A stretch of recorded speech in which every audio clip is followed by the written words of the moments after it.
and welcome. As always, I'm Abbie. This is Stories Lived, Stories Told. And here's my question for today. What are the stories that we can be telling ourselves that make us feel empowered?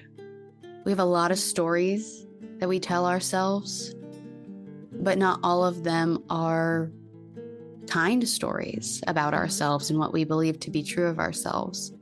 I think this is a good question to ask once you start to realize you do have a choice in the stories you're telling yourself. This is on my mind today as we continue with part 2 of our conversation. Our conversation partner is Beth Fisher-Yoshida. She's one of the stewards of the CMM Institute, and among many, many other things, she's also the author of the new book, New Story, New Power, A Woman's Guide to Negotiation. She's got some great things to say in part 2 of this conversation around the stories that we tell ourselves, how we can empower ourselves, not only in negotiation, but in every area of our life. Like we said in part 1 of this conversation, negotiation isn't something that only happens in businesses, in boardrooms, or behind closed doors in a work environment. We are always negotiating. And so this is really a conversation for everyone. So my hope is that through part 2 of this conversation, you can find some real meaning here in terms of thinking about the stories you tell yourself, thinking about your life and your conversations in terms of negotiation and how you can empower yourself in those stories, in the negotiating you do in your life. So let's jump back in with Beth.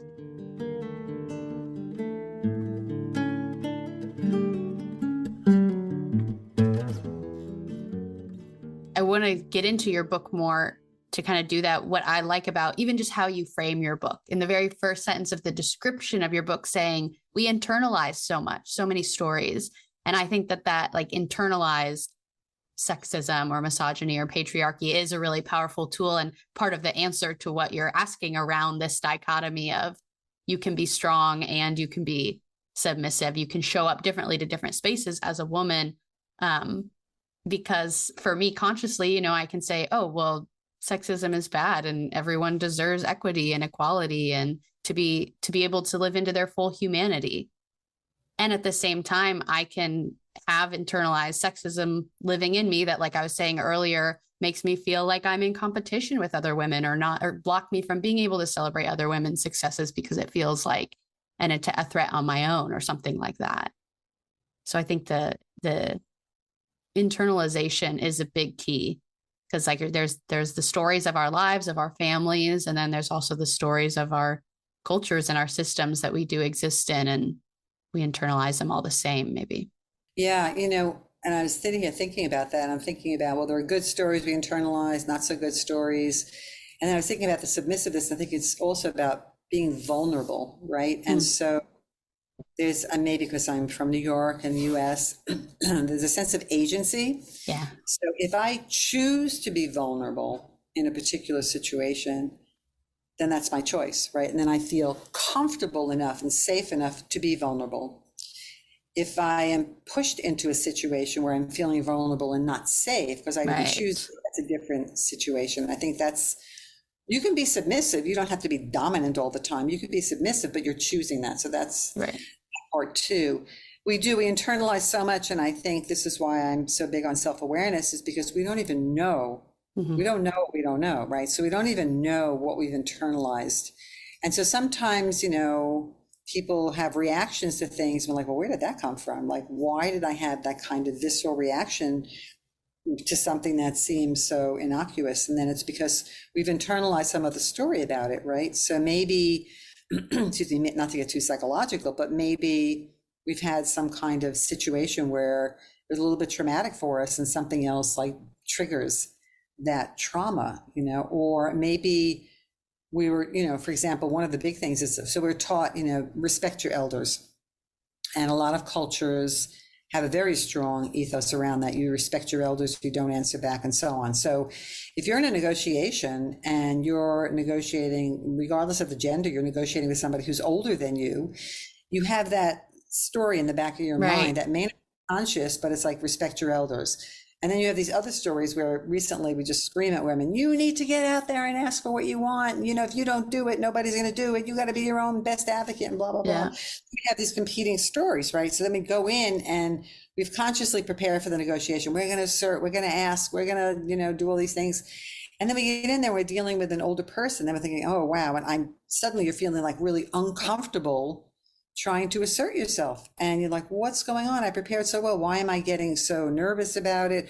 Why do I feel it's not right for me to do it? Why do I feel that maybe I don't want to challenge them? And then you have this conversation going on in your head. It's like, wait a minute, challenging, you're supposed to assert yourself. No, but you're challenging authority. Like, what is going on? So you need to understand where those stories are. You've internalized, as a good girl does, right? The message that we should be girls, we should be likable and nice. We've internalized that story, and that gets in the way of us advocating for ourselves. So we have to come to some kind of understanding about what does that mean. So how do we assert and advocate for ourselves without being rude and without challenging in a negative way? So we are challenging the status quo because we want something more, but how do we do it in a way that's still nice? Now, we may not be able to get there.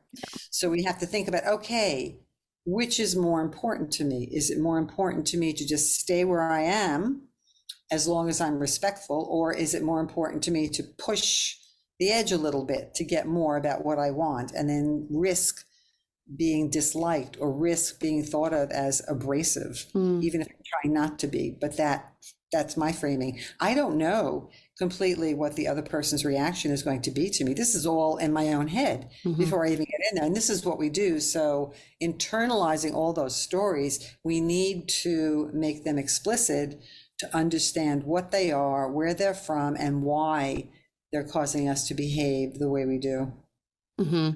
Yeah. One of the stories that is interesting to me is about, if you're thinking about equality, say, you know, between men and women or between all genders, the kind of unspoken story there is that we're saying, oh, well, women want to be equal to men, but that's saying that a man's way of being is the ideal way of being. Whereas there's a flip side of that to say, well, as a woman, there are things that I'm allowed to, it's socially acceptable for me to express my emotions in this way, or to communicate in this way, or to care about my relationships in this way. Don't you men, you know, or other genders, don't you want some of that too, where it's like not just women being equal to men, but everyone being equal to each other in the sense that everybody gets to be their full humanity, have all the qualities, not just the ones that are, quote, feminine or masculine. And so it's interesting to me to think about when you are empowering women in their negotiation skills, there's more nuance there than you just saying, we'll negotiate like a man. Right. Quote unquote, you know, because you're saying like the ways that you show up are already good enough. The culture, the story that you've been told is that it's not, but let's do that second step that we talked about earlier, not just recruitment, but, you know, the staying power of like, how do we create a new story, a new culture, a new society in a company, in a community that has the space for all these different ways of being and ways of showing up to negotiating. That's not, we'll just be more like a man. Yeah. Well, it's funny too that, so I was thinking, well, you know, it's not only about women's stories. I mean, men have stories too. And I'm not getting into that. Somebody else can, because they have their own. So while you're in a negotiation, it's all about the relationship, right? So you're in relationship with this other person. So that is also a way of lowering the anxiety a little bit. It's like, oh my God, this is a negotiation. Well, no. It's like, hey, I'm curious about this person. I'm going to get to know this person better. So who am I in relationship to this person? So whatever you do or don't do, whatever you say or don't say, just by showing up, you're already triggering something in that other person, because that other person has his or her own stories that they're carrying, right?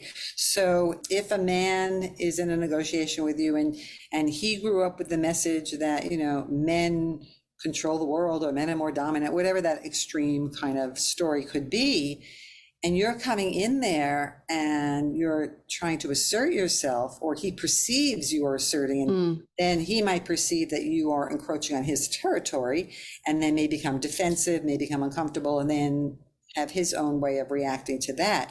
So whatever you do, you're going into a situation and you're triggering something in that person. So that's something to be aware of too. Now, you can't necessarily help it and you can't always predict it, but you need to be aware that that's happening. So then you have to figure out, as much as I advocate for self-awareness, I also advocate for other awareness. So I need to figure out who this person is that I'm negotiating with, and I do as much prep as I can in advance. And then whatever prep I do in advance, during the course of the negotiation, I am trying to figure out if what I prepared is accurate or not, and to continue to modify what I know. Because as I'm going through the process of the negotiation, I'm learning more about this other person. I'm learning more about myself in relationship with this other person, the context, where we are. You know, the self-other context to me is very much CMM. I took that from CMM. All of those dynamics are playing around at the same time, because me having a conversation with any other person in a different context would be a different conversation, because the environment, the setting would just add something or take something away to the fluidity of our conversation that we're having. So I need to be aware of that. And it is interesting. And I'm saying, yeah, you know, no, don't negotiate like a man, but you can learn from what men do. So I remember there's a woman named Deborah Kolb, who was one of the leaders of looking at women in negotiation. And she talked about how the typical sort of setup of a negotiation, like almost adversarial across a table, a very male way of looking at that. And she talks about, you know, like a woman's seat at the table, right? You know, so we're talking about the table, the negotiation table, and that you need a place at the table or to have voice at the table. So yeah, so it's not about negotiating like a man, but learning from what they do, because one of the historical things, and there's a book called Women Don't Ask, like women, and people have said to me when I've interviewed them, I didn't know I could ask for that. Right. And men, it's like, of course we ask for that. Like, why would you not ask for that? Like, that's just not even a question that they raise, because we're raised differently. We're nurtured differently. And we have different stories about who we are in the world just because of our gender. You're taking me back to what you said about riding bicycles earlier. And, you know, when one person learned to ride a bicycle, it got a little bit easier for everyone else to ride a bicycle. And that makes me think about, you know, not that I'm saying anything new, but representation matters. And the way people talk about that, say, if you never see a woman in any leadership position, then how are you supposed to, in your own imagination as a child or whoever, believe that you could also be that? And so it makes sense to me that, you know, the more women learn to ask for whatever, you know, fill in the blank, the more women learn to say no and stand up for themselves, or, you know, the list goes on and on of things that I'm hopeful that women can continue to be empowered to do in ways that men are already empowered to do. It's like, that makes me feel hopeful, I guess, kind of that framework that you offered earlier, to say the more that one woman can do this, the more women can follow, because it opens up that door. And it makes sense that, you know, you could get a whole group of men say, oh, well, yeah, of course we ask for this. Of course we are assertive in this way. Of course we show up in this way. Of course we communicate in this way, because that's what their models have told them. That's their, you know, version of riding the bike.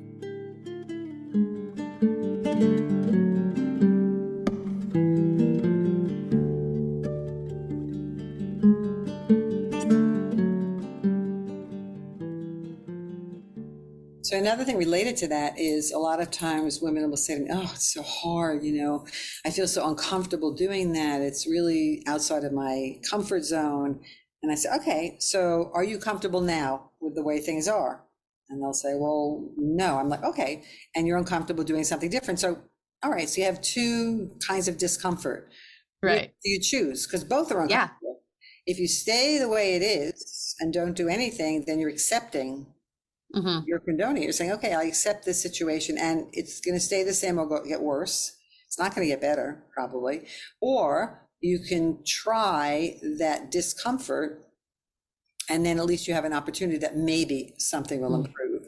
And so then I also think about, you know, for me in my own negotiations too, I'm thinking, okay, it's not only me negotiating for Beth, but it's me negotiating on behalf of every other woman in the world, because I'm thinking, if I give out and if I give in and if I don't try and I don't do it, I'm just making it more difficult for other women coming after me. I need to do something and set the bar where people can reach it better. So I need to demonstrate something in there. So now research has shown that women advocate for others better than they advocate for themselves. So that might be helpful too. Oh, yeah. So if women say, okay, you know what? It's not only about me. I'm doing this on behalf of all my sisters around the world. Then maybe that would ease some of the discomfort that they have in thinking of themselves as pushy or going forward in discomfort, because they're paving the way for other women after them. Yeah, that is interesting. And another podcast that I like to listen to is Glennon Doyle's We Can Do Hard Things. And she uses kind of similar language to say exactly what you're just saying. Staying in a situation that doesn't feel good for you is hard. Leaving is also hard. So just what's your quote unquote right kind of hard? What kind of hard do you want to be doing? And what you're saying is what kind of, uncomfortable are you going to, power through? It makes me think that I think a lot of women choose their own discomfort, like, say like I'll choose a situation where I'm uncomfortable over a situation where I'm worried I'm going to make someone else uncomfortable by asking for too much, by being too loud, by being too much. And so it is interesting where it's like, that is a big way that women are socialized to be the regulators of other people's emotions and experiences, and to, be selfless. And that's, such high praise for women to be so selfless, to always be thinking about others and their own comfort. But I like that reframing of like, you can still have that value of like, I'm being considerate of others' experience by standing up for myself. It's actually more considerate, if you can frame it that way, for all the other women in the world, for my daughters, for my mother, for, everyone else, that I'm putting out the vibration of here's one more woman who's learning to stand up for herself. I think that's really beautiful. It's interesting too that, when I have two daughters, and so raising my daughters, people say, oh my God, how do you do it all? I say, well, not well, because you're working and you're this and you're that. And, I think that, I don't know if all, but I would say a lot of mothers who work outside the home, because all mothers work in the home and outside the home. So if you choose to work outside the home, or you need to work outside the home, it's not a choice, and you have children, then there's part of you, like that 1 to 99%, that's still in the home and feeling bad that you're not there. So, and I have to say that over the years, most of the time I was able to be there for the significant events, but there were some times when I couldn't. And that was just heart-wrenching, especially with my younger daughter. There was this video once of her at this event with her grandmother, and she was just like, it was a mother-daughter race, and she was just like schlepping her feet along with her grandmother. She was about 4 or 5 years old. And I just couldn't be there that day. And when I saw that video, it just broke my heart. Even today, I can still, and she's like in her 30s, I could still just get upset about that. But then after a while, and they said, Ma, you were a really good model, good role model. So at the end of the day, did I make all the best choices? Probably not. There are probably some better choices I could have made along the way, but you're still modeling something. And then when I look at young women wanting to learn from me or study from me because they've noticed me somewhere or admire something, it's like, oh, wow, So I don't do it for that. I do it because as a practitioner and an educator, I've been an educator in some form or another my whole life. Then I'm thinking, my adult life. Then I'm thinking that what's the message? What's the message I want to impart? And it really is about the sense of agency and the sense of self-awareness and the sense of knowing what you need to know. And here's the way to do it. Because every time I learn something new, I'm always thinking, how can I use this? How can I integrate this? So if I learn some theory or research, whatever, or I see something, I hear something, how can I integrate this into what I'm doing? And so one of the more recent things I've done is looking at the neurosciences, because that's become a big thing. I was trying to figure out, what is this? Because I remember my former career, before I got involved in all this, was in special education. And I work with kids with learning and behavioral disorders, which I'm not even sure what the PC terminology is today. But kids who had normal or above intelligence, but had difficulty learning. So in those days, in the 70s, we didn't have the kind of imaging that we have now. It's like 50 years later, we have all this wonderful imaging where we can look and see what parts of the brain activate when different things are happening. And the Hebbian theory about neurons that fire together, wire together. So we associate different things together.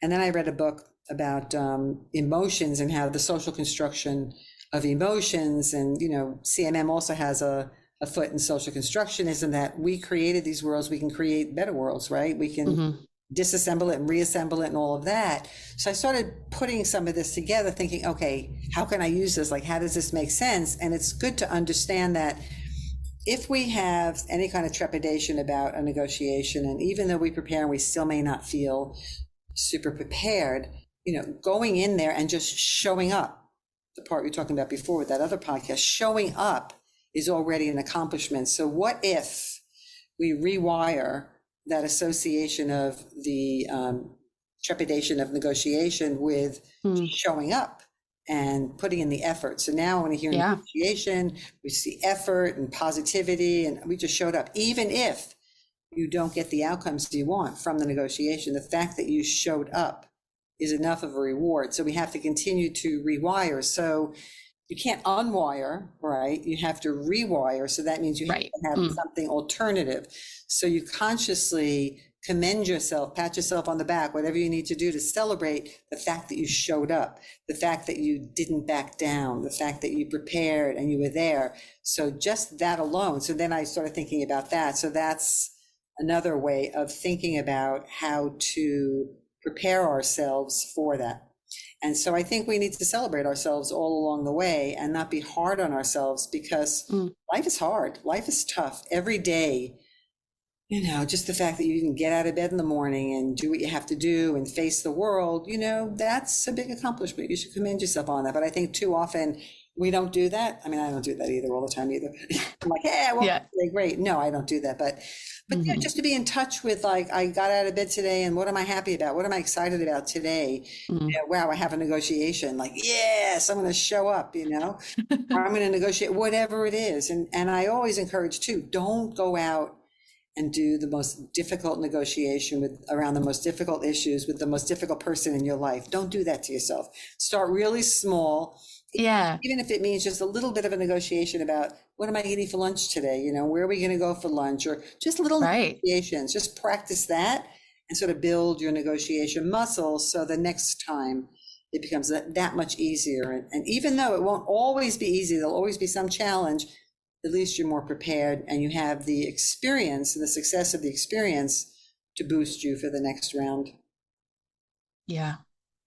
Yeah. I'm appreciative of all the stories that you've already shared. I think those are so helpful to understand this whole conversation we're having. And I'm just curious to, go back to dig a little deeper. If you have any personal experiences that you'd be willing to share that you have off the top of your head that maybe has been part of your self-awareness journey, to say where you are now, like what are the moments in your life that make you so excited to empower other women and that give you this lens of gender to have such a powerful role in your life and your work? So when I lived in Japan, one of the reasons I went there originally was to study art and study calligraphy and live with a family and teach English. And there's a whole story behind how I got there, but I got to Japan and I was young. It was just about a year after I graduated university, probably. So I had been a year traveling through Europe, and then I came back, and then I went to Japan. So I was studying brush painting, which is sumi-e, with an older man, like a grandfatherly figure. And I was studying calligraphy with a little woman, like a grandmother figure. So I had the grandfather and the grandmother.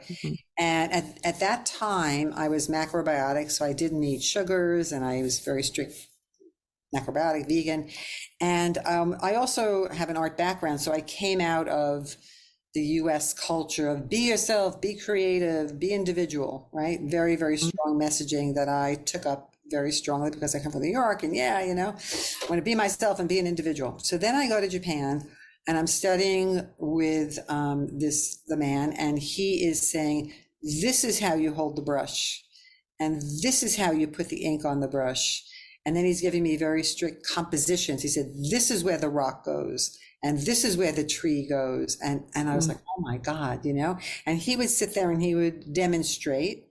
And then I would go home and practice. Then I'd bring it back and he would correct it. So I would do like black ink and he would take this orange ink and just correct it. And then at the end of our session, his wife would come upstairs and she would tell me, she knew I didn't eat sweets. So she would tell me in Japanese, this is not sweet. Meanwhile, it's like strawberry shortcake, chocolate. I mean, it was all these very sweet things. And I remember thinking, what part of that is not sweet? And I didn't really speak Japanese. So I was like, hand gestures and all that, and the obligation of, should I eat it? Is it rude not to eat it? The whole thing, and just getting really annoyed. This went on for like 6 months. I would go there weekly, and for 6 months, I was just getting angrier and angrier. I was just so annoyed, and I was belittling them, like, who do they think they are? And I've been studying art for all these years. How is he telling me how to hold a brush? And why is she telling me this is not sweet? It's strawberry shortcake. Of course it's sweet. You know, thing. And then one day I remember I just started crying by myself. I just was so frustrated. And I said, what is wrong with you? And I just had this epiphany of like, what is wrong with you? They didn't ask for you to come to them. You chose to go to them, and you chose to study art and calligraphy. You chose that. So why don't you just stop being such an idiot and just go in there and just relax a little bit? So I had to work on myself to really just go with the flow. I'm there to learn from them. What they're teaching me is not a threat to who I am or what I know. It's just enhancing all that. So I studied with them for 6 years, and I just adored them. You know, I did make advancements in my work, and not my calligraphy as much, but in my painting I did. And it was just amazing, you know, and I got to, like, if I ate the sweet or I didn't eat the sweet, I wasn't going to die from it. You know, it was being acrobatic. So I just learned a lot. And then I also saw, so that was me about learning and about cultural differences and how to understand and how to open up to different kind of possibilities. And that when you intake other things, it's not a threat to your core, because you are who you are, but it enhances and modifies in different ways. And being an American woman in Japan, I had different kinds of opportunities than Japanese women did because I was foreign. So they put me in this other kind of category. Whereas in an organizational context, Japanese women in those days, and probably still to this day to some degree, when they first come into an organization are called OLs, office ladies. And basically it doesn't matter what their educational background is. They make tea, you know, they serve tea and coffee. And a lot of times in those days, and maybe today to some degree, they were viewed as coming into the organization to meet a man, to get married, and then go have babies and have a family. So they weren't given the same career opportunities because they weren't serious, right? Whereas I was, and I didn't work in a traditional Japanese firm, I worked in a foreign firm in Japan. So I worked at an international school. I worked for McKinsey and Company. So I worked in places where being an American woman was more acceptable than not. So I wasn't in a traditional, like a Mitsubishi or something like that. So that helped, even though I worked with some traditional Japanese people in the organization, I was not expected to be a traditional Japanese person. I was a foreigner. So that also made me more aware too of women. And that's another dichotomy there too, because Japanese women, as sort of submissive as they may need to be in the workplace, they're the ones who control the purse strings at home. So, you know, the guy comes home with his monthly salary and she's in charge of it. And then she doles out an allowance back to him. So that's interesting too. It's like, yes. And they're also fierce. So the appearance of a culture being very patriarchal or not, like in the US, like I said, people think, well, we're all liberated. Well, we're not. But the myth is that we are. And then you go to these other cultures where they're supposed to be more like macho patriarchy, but they're also very liberated. So it's really a lot more nuanced than we think.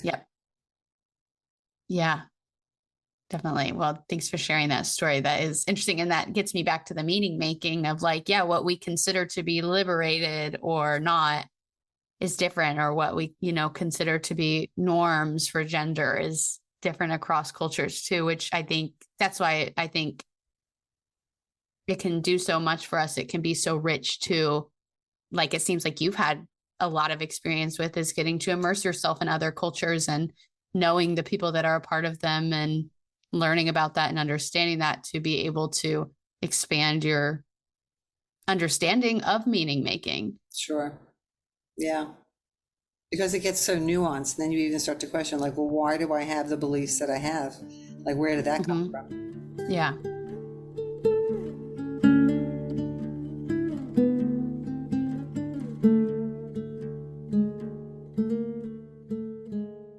I want to get a little bit more into your book, New Story, New Power. What is the new story? that you're hoping to tell women in this book? Yeah, good question. So the new story is really that we are a lot more capable than we think we are. We can work with who we are and work with our stories if we become aware of what they are and use them to our own advantage and the advantage of others. Because you think about being in a relationship, I like to think about it as a collaborative process. So if you think about relationship building in a negotiation, sometimes we think, well, I'm only going to have this one conversation with this person. I'll never see him or her again.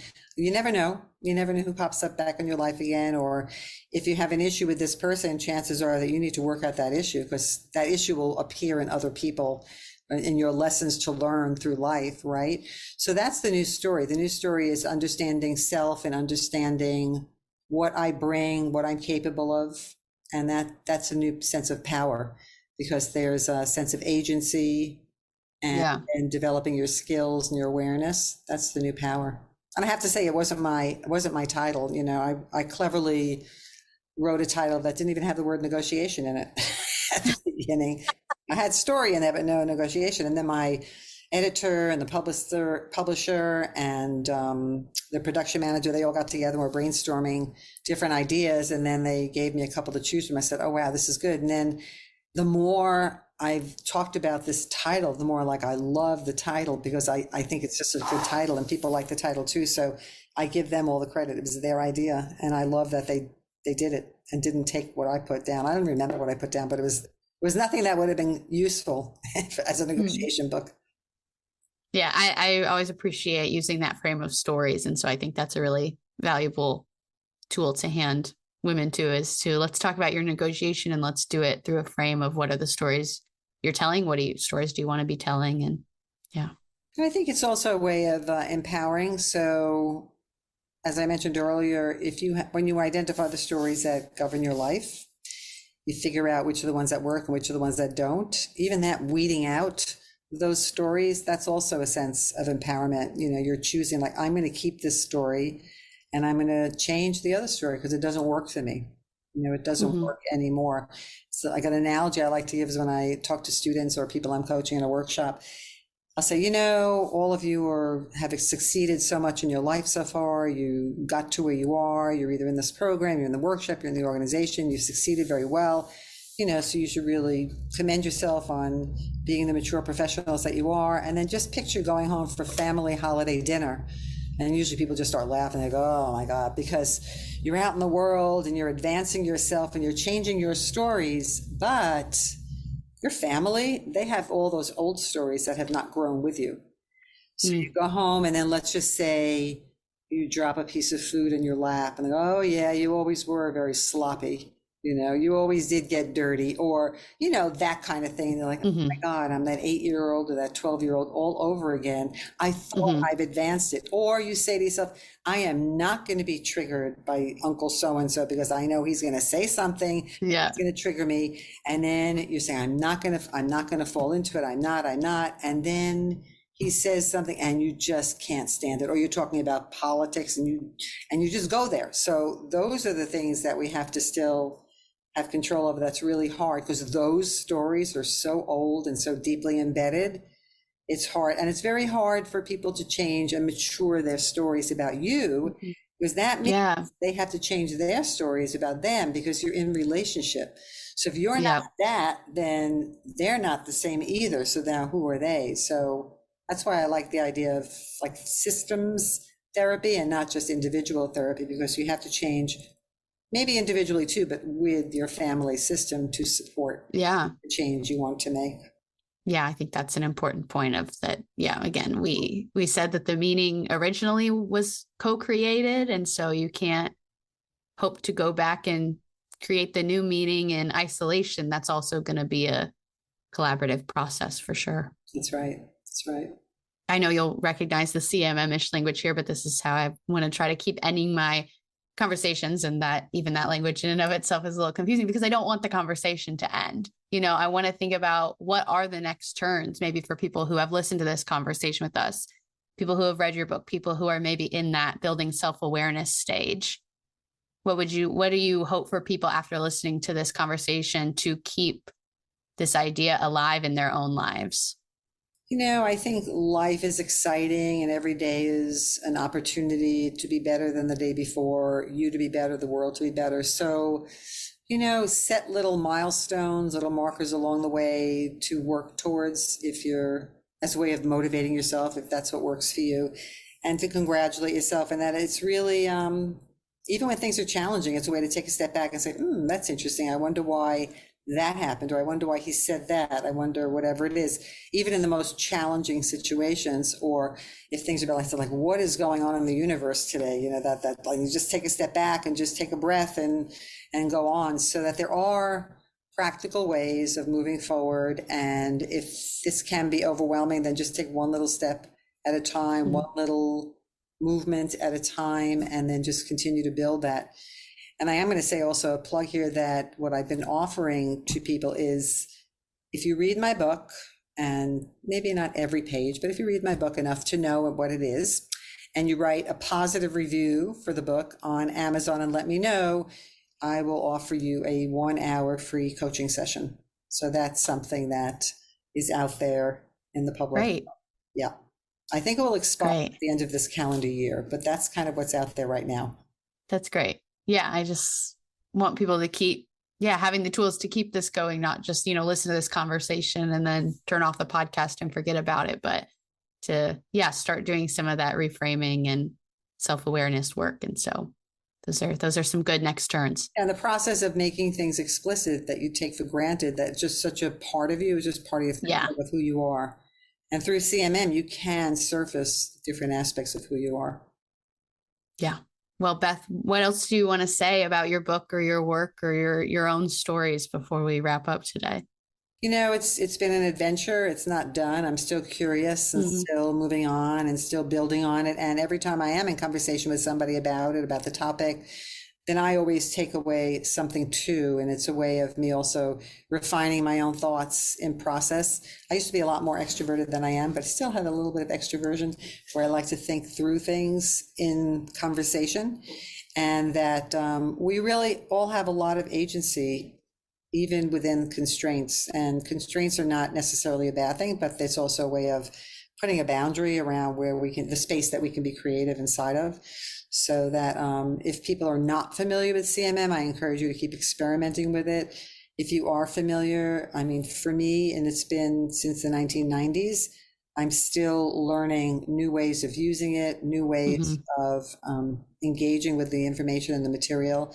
And I learn by sharing it with other people and then seeing what comes back from their use and understanding of it. And I remember that Marnette was very generous in spirit. I would say, well, is it this or is that? And he would say, yes. So it was always very generative and generous. Yeah. And so trying to keep that spirit alive as well.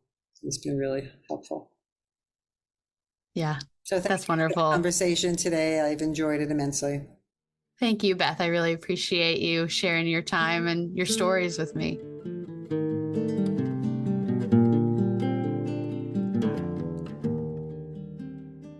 Okay, that is all for our conversation with Beth.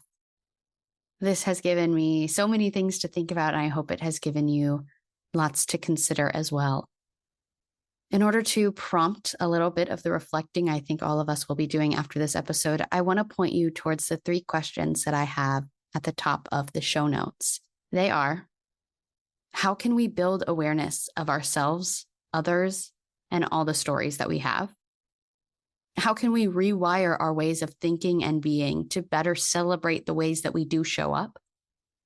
And what does it look like to empower ourselves in our storytelling? I offer these questions to you as a next turn in order to continue this conversation in your own life. I think Beth presented us with a lot of amazing ideas today, so it's kind of up to us now to integrate them into our lives however we can. As always, I am supported by the CMM Institute for Personal and Social Evolution. This podcast is one of many initiatives designed to move us a little bit closer to those better social worlds that we are always talking about. Finally, some podcast-specific next turns I'd like to offer you are to share this episode with someone you want to invite into the conversation. The conversation doesn't end when the podcast episode does. I hope you continue to reflect on the things we talked about today. And one great way to keep the conversation going is to invite other people in your life in through listening to episodes. So share part 1 and part 2 of this conversation with someone that you want to bring in. Another way to continue the conversation is, of course, to reach out to me. I love to hear from you, questions, ideas, comments, thoughts. You can do that through the website, through email, and through Instagram and YouTube, where you can comment. The links to all of those places are in the show notes, so I hope you'll reach out to me there. Thank you so much for showing up. Thank you for being curious, and thank you for being a part of this story. I'm Abbie, and this has been Stories Lived, Stories Told. Bye.